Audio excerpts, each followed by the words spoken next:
Hello दोस्तों, नमस्ते। आज की जानकारी है गिरिराज गोवर्धन परिक्रमा। आज भी मदन गोपाल के चरण चिन्ह युक्त वह शिला वृंदावन के मंदिर में विराजमान है। ऐसी मान्यता है कि इस मंदिर की परिक्रमा लगाने पर गिरिराज गोवर्धन की परिक्रमा का पुण्य मिलता है।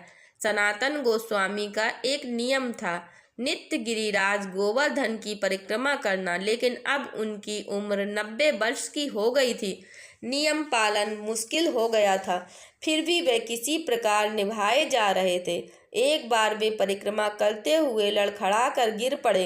एक बालक ने उन्हें पकड़कर उठाया और कहा, बाबा, तो 7 कोस की गोवर्धन परिक्रमा अब नाई है सके, परिक्रमा को नियम छोड़ दे। बालक के स्पर्श से उन्हें कंपन हो आया। उसका मधुर स्वर बहुत देर तक उनके कान में गूंजता रहा, पर उन्होंने उसकी बात पर ध्यान न दिया। परिक्रमा जारी रखी। एक बार फिर से वह परिक्रमा करते वक्त गिर पड़े। भगवान की कृपा से वही बालक फिर सामने आया।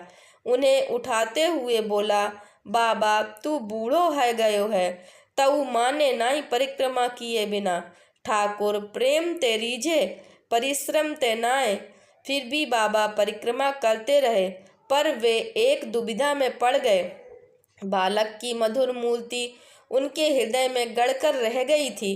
उन्हें बालक का सुंदर चेहरा और स्नेह वाली बोली वह भूल नहीं पा रहे थे। वे ध्यान करने बैठे तो उस बालक की सुंदर छवि उनकी आंखों के सामने नाचने लगती। खाते पीते सोते जागते हर समय उसी की याद आती रहती। एक दिन जब वे उसकी याद में खोए हुए थे, उनके मन में सहसा एक नई स्फूर्ति हुई।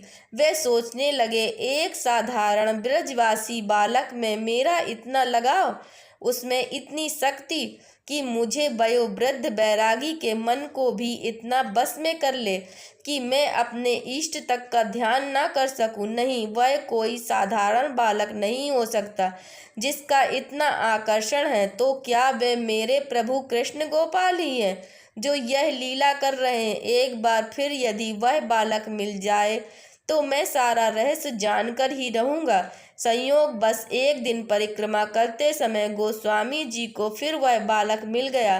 फिर परिक्रमा का नियम छोड़ देने का वही आग्रह करना शुरू किया। सनातन गोस्वामी ने उसके चरण पकड़कर अपना सिर उन पर रख दिया और भरे स्वर में कहने लगे, प्रभु, अब छल न करो, स्वरूप में प्रकट होकर बताओ मैं क्या करूं। गिरिराज मेरे प्राण है, गिरिराज परिक्रमा मेरे प्राणों की संजीवनी है, प्राण रहते इसे कैसे छोड़ दूं। प्रभु सनातन गोस्वामी निष्ठा और भक्ति कर प्रसन्न हुए, पर परिक्रमा में उनका कष्ट देखकर वह दुखी हुए बिना भी नहीं रह सकते थे। उन्हें भक्त का कष्ट दूर करना, उसके नियम की रक्षा भी करनी थी और इसका उपाय करने में देर भी नहीं करनी थी। सनातन गोस्वामी ने जैसे ही अपनी बात कह चरणों से सिर उठाकर उनकी ओर देखा, उस बालक की जगह मदन गोपाल खड़े थे। वे अपना दाहिना चरण एक गिरिराज शिला पर रखे थे। उनके मुख अरविंद पर मधुर मुस्कान थी, नेत्रों में करुणा झलक रही थी। उन्होंने कहा, सनातन, तुम्हारा कष्ट मुझसे नहीं देखा जाता। तुम गिरिराज परिक्रमा का अपना नियम नहीं छोड़ना चाहते तो इस गिरिराज शिला की परिक्रमा कर लिया करो। इस पर मेरा चरण चिन्ह अंकित है। इसकी परिक्रमा करने से तुम्हारी गिरिराज परिक्रमा हो जाया करेगी। इतना कहकर मदन गोपाल अंतर ध्यान हो गए।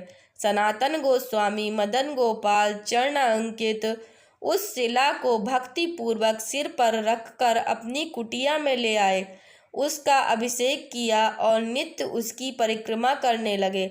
आज भी मदन गोपाल के चरण चिन्ह युक्त वह शिला वृंदावन में श्री राधा दामोदर के मंदिर में विराजमान है।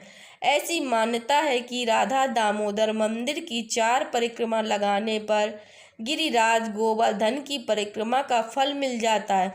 आज भी श्रद्धालु बड़े चाव से मंदिर की परिक्रमा करते हैं। जय श्री गिरिराज गोवर्धन की। दोस्तों, अगर यह जानकारी आपको पसंद आई है तो कृपया लाइक कीजिए, शेयर कीजिए और चैनल पर नए हैं तो चैनल को सब्सक्राइब कीजिए। धन्यवाद।